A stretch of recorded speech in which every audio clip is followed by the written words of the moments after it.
Well, this show is called Let's Talk About It. So let's talk about relationships and the keys to a successful relationship, the keys to what you should be looking for in a relationship, when you're in a relationship, what not to put up with, and all that shit. So I'm gonna be very blunt about this because I think there's a lot of people that assume just because they're single they have to be in a relationship, and you don't. You don't have to be in a relationship to be happy. Whether you're male or female, I get that we all want affection, we all want love, we all want someone to hold us and cuddle us, but before all that, you've got to learn how to be single, and you've got to learn how to deal with things in a mature manner.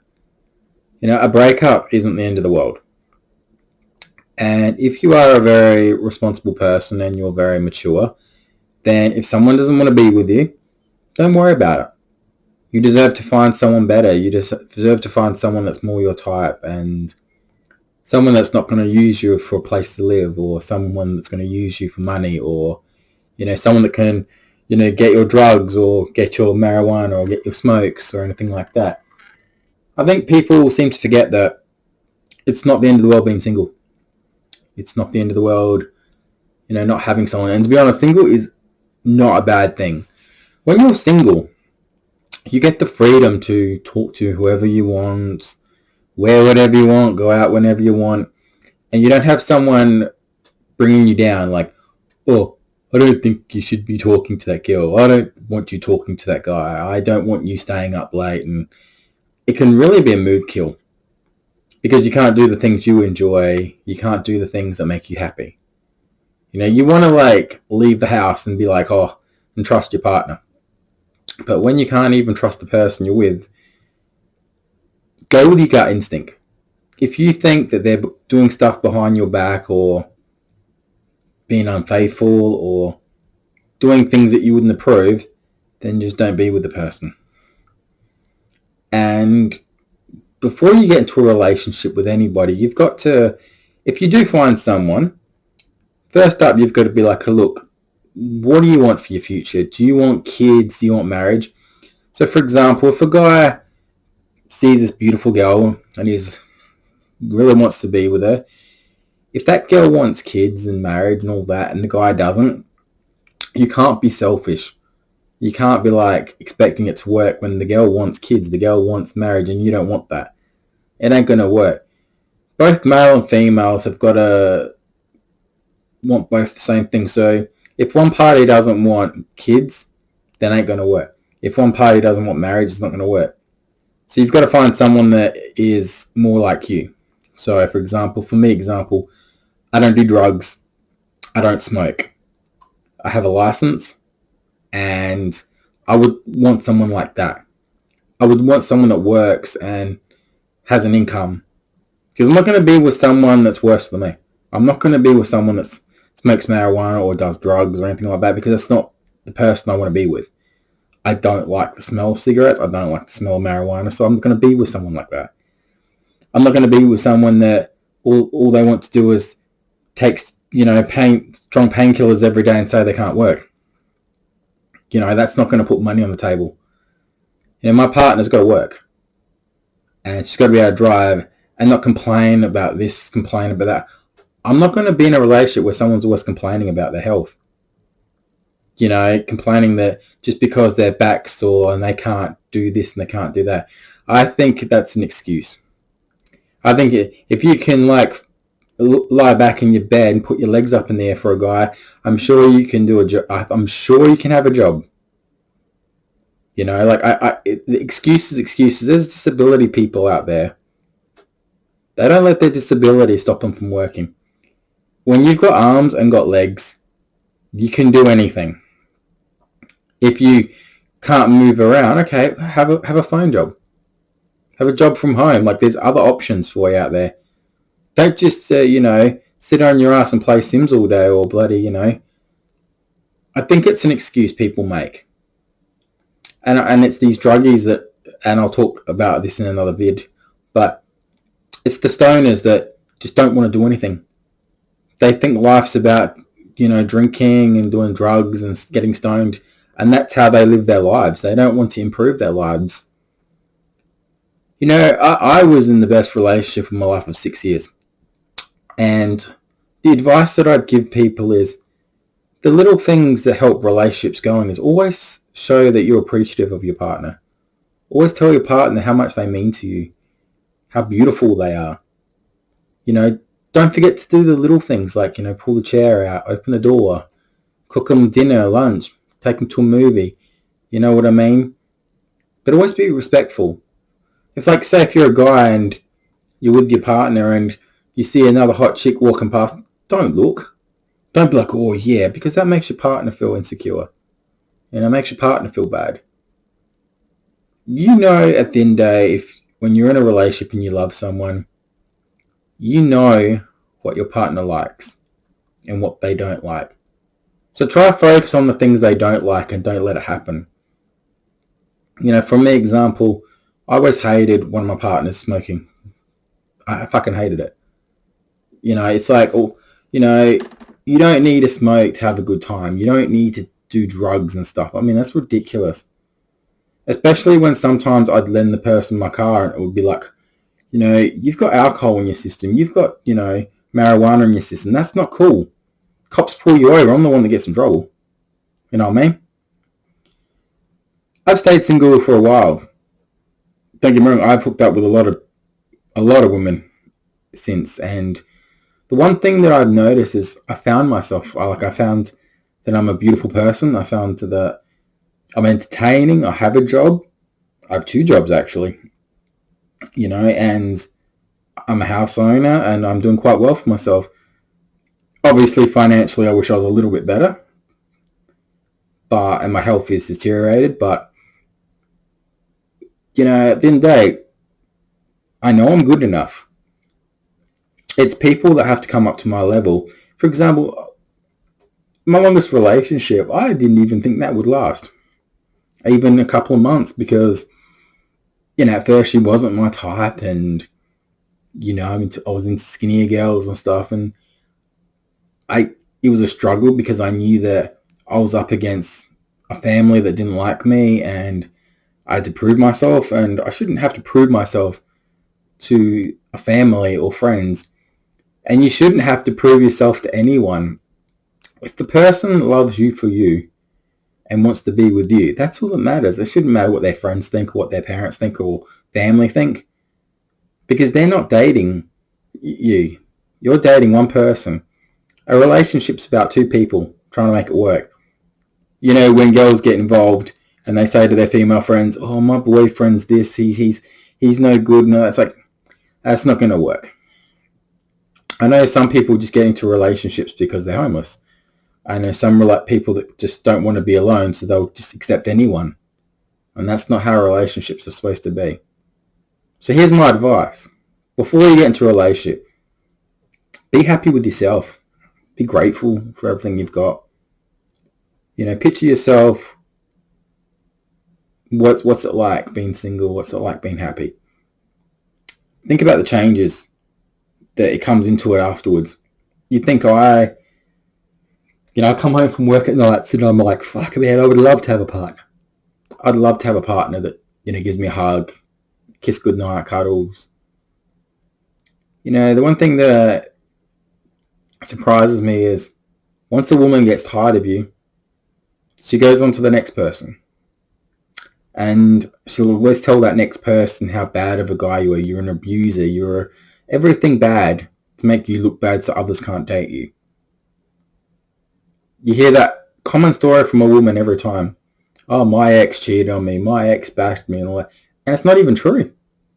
But you believe it because you want to be with this girl and make her life better. But you think, if she says that about the guy before me, and then she says it to the guy after me, do you see a common story here? And if you are a woman like that is vindictive, you don't deserve to be loved. You don't deserve to be happy. And I'll tell you something, women like that always get karma. If you know you're dating someone that's a criminal or dating someone that has clearly been in trouble with the law, you know what's coming. If you know that guy's been a cheater in the past or an abuser in the past, he's going to be like that to you. Maybe not within a year or 2, but it'll come to a time where, you know, you'll argue over something and that person will snap. You can only push people to the limit when you're in a relationship. And relationships are also about giving each other space. If you're on each other 24/7, you're going to have arguments, you're going to have disagreements, you're going to fight. You know, the last thing I would say is, when you're in a relationship, males are allowed to have female friends and females are allowed to have male friends. If you don't like that, then you don't deserve to be in a relationship, because it's all about trust at the end of the day. Now, I know one person in particular tried to tie me down. You know, try to make sure that I was wrapped around a little finger. She didn't like it because I ain't falling for that shit. Stopped me from talking to female friends, stopped me from having, you know. And I was like, nah. When she knew she was in the wrong herself and she knew that she was doing the bad behind my back, and I was just like, oh, cool. Because I've done better since her. Got myself a job, got myself a side job as well, where I make a bit of money. I've got everything I want, because I've got this nice computer desk right here in front of me. I've got a beautiful mat here. I've got everything I want. And someone says, but you don't want to die alone, do you? It wouldn't really bother me, to be honest, because I like what I've got. I like knowing that everything I've earned has been on my own. Not because of family, not because of parents, not because of relationships. But I think when it comes to certain women, and here's some advice for you guys. I know guys are more picky. They're not so picky. Guys just will go for anything. And just a heads up for you guys that are single. If the girl is a druggie or smokes marijuana and all that, you're going to be in trouble straight away if you're not that sort of person. Because this person will use you. They'll ask for money to buy their drugs, to buy their marijuana, to buy their alcohol thing. Whereas you're feeding their habit and you're going broke. See my point? Don't go for someone that is the opposite to you. Go for someone that's just like you. Believe me, a woman doesn't need a man to satisfy herself. And a man doesn't need a woman to satisfy himself. There's a lot of things that you can do. I'm not going to go into that. I mean, I've done relationship vids before. It'll be one of the four corners of the screen. And you can get a gist of what I think. Now, I've saved relationships. I've helped a lot of relationships. And people say to me all the time, you know so much about this subject. Why haven't you found someone decent? And the straight out answer is this. In your life, you meet thousands of people. But not many of them are going to be your type. In fact, not many of them are going to be the ones that you want to settle down with. I had one of 6 years. That was who I was supposed to be with. I know that. And I think that was the person I should have made more of an effort, been there for her, seek and got help. And if I had done that, if I had taken her advice, I'd still be with her. And possibly we would have had kids and marriage and all that. She accepted me for me. She looked after me when I was sick. She never asked for money, never asked for anything else. And I think that's the key to a relationship. If your partner's got bills, that's their bills. If they're broke and they can't afford it, they shouldn't be asking you to pay for their stuff.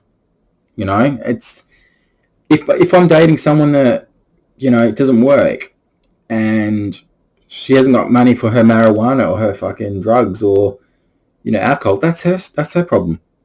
If she can't pay her phone bill, that's not my problem. That's, at the end of the day, everyone's responsible for their own bills and habits. And if you're a sort of person that has those habits, then I'm sorry, but you shouldn't go asking for money. And the thing is, when you date a druggie, if you're a guy and you're dating a girl that's a druggie, you do realize if she's got no money to pay for those drugs or marijuana, you do realize that she's doing favors with guys that you ain't going to like. Just a heads up. And you're going to think, well, how can she buy these drugs when she's got no money? Think of how she's doing it. She gets her free drugs. She gets her free smokes. and she gets free sex. You know, perfect life for her. She can just go on with her life like that and go from bloke to bloke because she gets her free drugs, she gets her free sex, and she doesn't have to be tied down. So I'm just saying, if you're going to date a person like that, expect the worst. You're going to get cheated on. Be with someone that doesn't do drugs. Be with someone that doesn't, smoke marijuana or just wants to sit in their butt and be lazy. When you become an adult, it's your responsibility to get off your ass and get a license. Get a job. And don't give up. Because if you're one that's going to sit in your butt, you're going to get what you are. You want a decent person in your life, well then get rid of the toxic people. I'll explain this in more vids to come, but this one's just about relationships. But I'm telling you this. You don't need to wear a mask to impress somebody. Because if you do that, then they're just falling for the fakeness. Just be yourself. Because if someone can love you for you, and not what's on the outside, but what's on the inside, your relationship's going to be more successful and it's going to work more. Because at the end of the day, we're all going to get old and we're going to lose our looks. I'm lucky that I haven't aged bad. I don't have any grey hairs, but there will be a day where I get old, and to me, at this current time, I'm not looking for a relationship. I don't want one. I can have my fun if I want, anytime I want, but at the end of the day, if you're not ready, you're not ready. And the last thing I'm going to say is this. Be very careful who you sleep with. Because if you don't plan on being in a relationship with that person, you get that person pregnant, you're screwed. For me, possibilities is nearly 99% sure that I'm never going to have a relationship again. I really don't want one because I'm a lot more happier doing my own thing. I can get my affection whenever I want, so I'm happy. And considering my health and the way I am right now, I don't really want to grow old gracefully. And to be honest, more sure, if my parents weren't around, I wouldn't be here. It doesn't matter if I was a millionaire. Like, money doesn't buy me happiness. The key to a successful man is a beautiful woman behind him. Keeping him motivated, keeping him going, supporting him. Not someone that's going to sit and take the easy road. So that's all I'm going to say on that, because I could say a lot, but I think I've said enough in this video. If you want to know more, I think I'll tag some videos about some other stuff. But this was the first episode of Let's Talk About It, relationships. And yeah, just check out the other Four Corners Grant. I've got a lot of content to come, so I hope you enjoyed it, and I'll talk to you all soon.